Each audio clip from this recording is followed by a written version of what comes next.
all been there. You leave a conversation feeling confused, frustrated, or just completely drained, and you're not even totally sure why. Well, today we're putting together a tactical survival guide for navigating those tricky people, and more importantly, for protecting your own peace.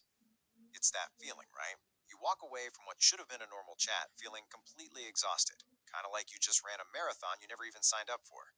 These interactions are often with people some folks call energy vampires, and today we're going to learn how to put up our shields. So let's get one thing absolutely straight right from the start. This is not about trying to fix anyone else. That's not your job. The goal here is pure self preservation. It's about building a practical toolkit to defend your own mental and emotional space. That's it. So here's our game plan. It's a four-part strategy. We're going to start by really defining the problem, then move on to identifying the patterns of behavior. After that, we get into the really good stuff. Three essential defenses for when you're in the moment. And finally, we'll build out your long-term strategy for lasting peace. Let's kick things off with the problem itself. Okay, so first things first, let's really frame the problem. Before you can build any kind of effective defense, you have to understand exactly what you're up against. Look, the reality is you can't always just avoid these people, right?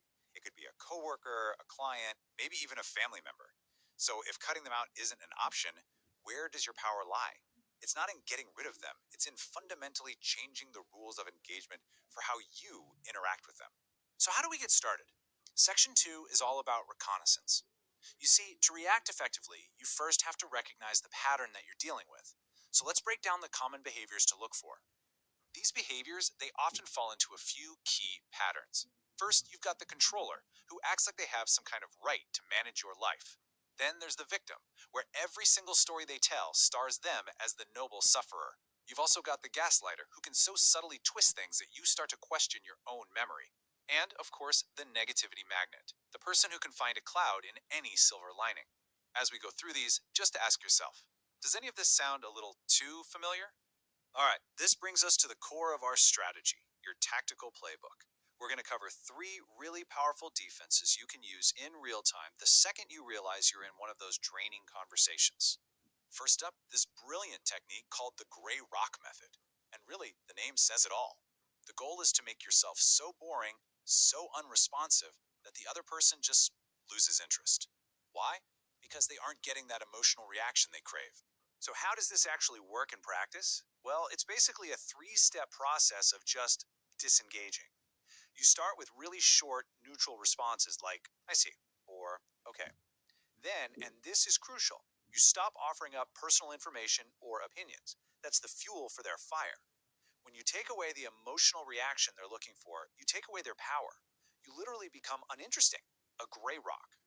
Our second defense, it's all about boundaries. And this quote just reframes the idea perfectly. A boundary isn't about shutting people down. It's about clearly and calmly showing them how to interact with you respectfully.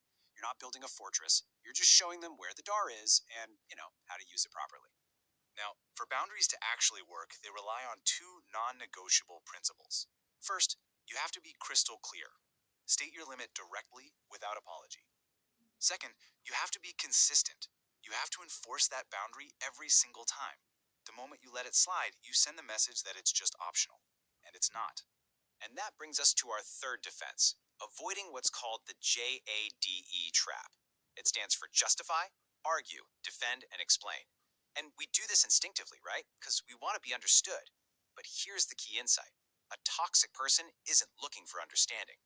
They are looking for loopholes and ammunition to wear you down and control the conversation. This shows the difference perfectly.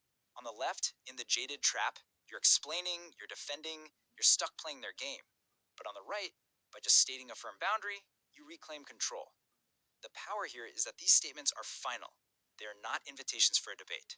This is a huge mindset shift. You do not owe anyone a long, drawn-out explanation for your choices. No is a complete sentence. I'm not available is a complete sentence. And definitely remember this one. I've made my decision is a complete sentence. Okay, on to our final section, your long-term strategy. Because, let's be honest, the challenge doesn't always end when the conversation does, right? Now we need to focus on how you protect your peace after the fact. These kinds of interactions have a really nasty habit of living rent-free in our heads for hours. So, here are two ways to evict them. First, try the 5-minute rule. Give yourself exactly 5 minutes to be annoyed, to vent, whatever. Set a timer. When it goes off, you consciously pivot your attention to something else. Second, set digital boundaries. Mute their texts, put them on Do Not Disturb. You control when their energy gets access to you. Ultimately, the long-term game is won by shifting your focus. Stop wasting all that energy asking, why are they like this? And start asking yourself questions you can actually answer. What can I control here? How can I minimize my contact with them? And maybe most importantly, what do I need to do to protect my peace right now, today? If you remember only one thing from all of this, let it be this. It is not your job to be a rehabilitation center for badly behaved people. Your primary responsibility is to your own well-being. So I'll just leave you with this question. What's one boundary you can set, starting